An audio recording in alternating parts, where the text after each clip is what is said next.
ஆண்டவராகிய இயேசுவின் நாமத்தினாலே இந்த காலை வேளையில கூட உங்களை அவரையும் வாழ்த்துகிறேன். கர்த்தர் உங்களை ஆசீர்வதிப்பாராக. இந்த நாளிலே கூட சங்கீதம் 147 3ஆம் வசனத்தை கூட வாசித்து தியானிக்கலாம். இருதயம் நொறுங்குண்டவர்களை குணமாக்குகிறார், அவர்களுடைய காயங்களை கட்டுகிறார். மிக அருமையான வேதவசனம்.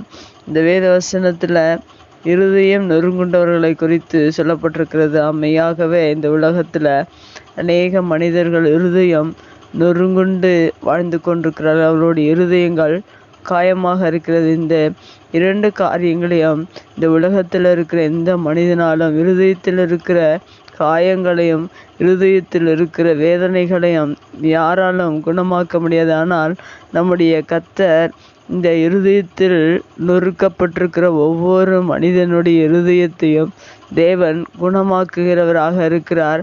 நம்முடைய இருதயத்தில் இருக்கிற காயங்களை கட்டுகிறவராக இருக்கிறார். இப்படிப்பட்ட உலகத்தில் அநேக மனிதர்கள் இருதயத்தில் இப்படிப்பட்ட சூழ்நிலையோடு கூட வாழ்ந்து கொண்டிருக்கிறார்கள். இந்த இருதயத்தினுடைய வேதனைகளையும் நொறுக்கப்படுகிறதையும் காயங்களையும் எந்த மனிதனையும் அறிந்து கொள்ள முடியாத ஒரு சூழ்நிலையை நம்மை படைத்த தேவன் அறிந்து அதை குணமாக்குகிறவராக, அந்த காயங்களை கட்டுகிறவராக இருக்கிறார்.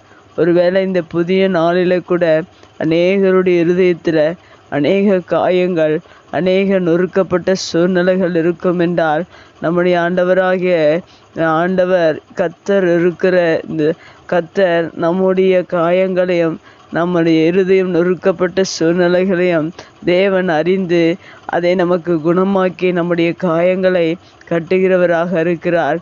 ஏனென்றால் எல்லா மனிதனுடைய இருதயத்தையும் தேவன் விரும்பி இருதயத்தில் வாசம் செய்கிறவராக இருக்கிறார். ஒருவேளை உங்களுடைய இருதயத்தில் இப்படிப்பட்ட வேதனைகளும் இப்படிப்பட்ட காயங்களும் இருக்கும் என்றால் மெய்யாகவே நம்முடைய தேவன் அதை குணமாக்குகிறவராக இருக்கிறார். ஏனென்றால் இப்படிப்பட்ட ஆசீர்வாதங்களை யார் பெற்றுக்கொள்ள முடியும் என்றால் துதிக்கிற ஒரு மனிதன். ஏனென்றால் துதித்தலே இன்பமும் ஏற்றதுமாக இருக்கிறது என்று சொல்லப்பட்டிருக்கிறது. புதிய ஏற்பாட்டு புஸ்தகத்தில் பவுலும் சீலாவும் சிறைச்சாலையில் அநேக காயங்களின் நிமித்தமாக அநேக வேதனை இருதயத்தில் அநேக வேதனைகளின் நிமித்தமாக இருந்தாலும் கர்த்தரை துதித்து பாடினார்கள் என்று சொல்லப்பட்டிருக்கிறது. துதித்து பாடும்போது தேவன் எல்லா காயங்களையும் நொறுங்குண்ட சூழ்நிலைகளையும் அவருடைய வாழ்க்கையில் கட்டி ஒரு பெரிய மாற்றத்தை அந்த சிறைச்சாலையில் கொடுத்தார். சிறைச்சாலையின் கதவுகள் அசைக்கப்பட்டது. அங்கு எல்லா காயங்களும் எல்லா வேதனைகளின் தேவன் மாற்றி ஒரு இன்பத்தையும் சமாதானத்தையும் தேவன் கொடுத்திருக்கிறார். அதுபோல உங்களுடைய வாழ்க்கையில் ஒருவேளை இப்படிப்பட்ட சூழ்நிலையோடு கூட வாழ்ந்து கொண்டிருப்பீர்கள் என்றால் மெய்யாகவே நீங்கள் கர்த்தரை துதிக்கும் போதே உங்களுடைய இருதயம் நொறுங்குண்ட இருதயத்தை தேவன் குணமாக்குகிறவராக இருக்கிறார். கர்த்தருக்கு நீங்கள் ஆராதனை செய்யும்போது, அவரை கீர்த்தனம் பண்ணும்போது, கர்த்தரை துதிக்கும் போது மெய்யாகவே உங்களுடைய காயங்களை தேவன் கட்டுகிறவராக இருக்கிறார். ஒவ்வொரு நாளிலும் எந்த சூழ்நிலையாக இருந்தாலும், மனவேதனையாக இருந்தாலும், இருதயம் நொறுக்கப்பட்டிருந்தாலும் நீங்கள் கர்த்தரை நோக்கி அவரை ஆராதித்து அவரை துதித்து அவரை மகிமைப்படுத்துங்கள்.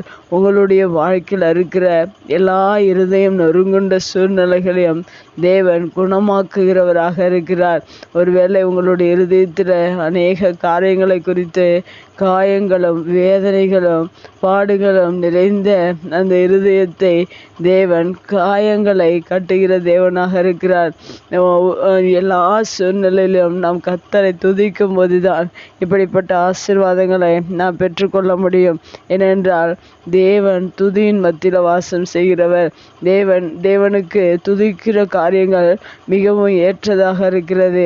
இதே சங்கீதத்தில் முதல் வசனத்தில் சொல்லப்பட்டிருக்கிறது, கர்த்தரை துதியுங்கள், நம்முடைய தேவனை கீர்த்தனம் பண்ணுகிறது நல்லது, துதித்தலே இன்பமும் ஏற்றதுமாக இருக்கிறது என்று சொல்லப்பட்டிருக்கிறது. தேவனுக்கு ஏற்ற இந்த காரியத்தை நீங்கள் செய்யும்போது மெய்யாகவே உங்களுடைய இருதயம் நொறுங்கப்பட்ட இருதயத்தை தேவன் இந்த புதிய நாளிலே குணமாக்கி உங்கள் இருதயத்தில் இருக்கிற எல்லா காயங்களையும் கட்டி உங்களை ஆசீர்வதிக்கிறவராக இருக்கிறார். நம்முடைய வாழ்க்கையில் இருக்கிற எல்லா இருதயத்தின் வேதனைகளையும் எல்லா காயங்களையும் மாற்றுகிற தேவனை ஒவ்வொரு நாளும் நாம் துதித்து அவரை கீர்த்தனம் பண்ணி அவருக்கு ஏற்ற அந்த துதித்தலையும் அந்த மகிழ்ச்சியும் நீங்கள் கொடுக்கிறது நல்லது. அதுவே தேவனுக்கு ஏற்ற ஒரு உகந்த காணிக்கை. அதுவே தேவன் விரும்புகிற ஒரு காரியம்.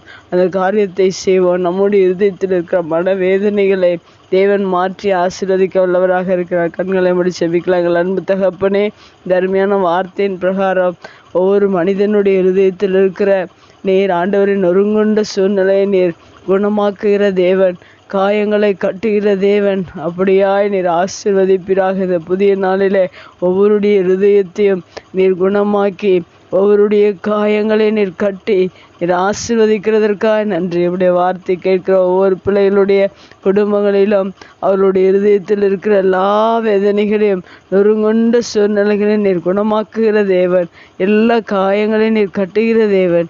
அப்படியாய் நீர் மாற்றுவீராக, ஆசீர்வதிப்பீராக. இயேசுவின் நாமத்தில் ஜெபங்கள் நல்ல பிதாவே, ஆமேன்.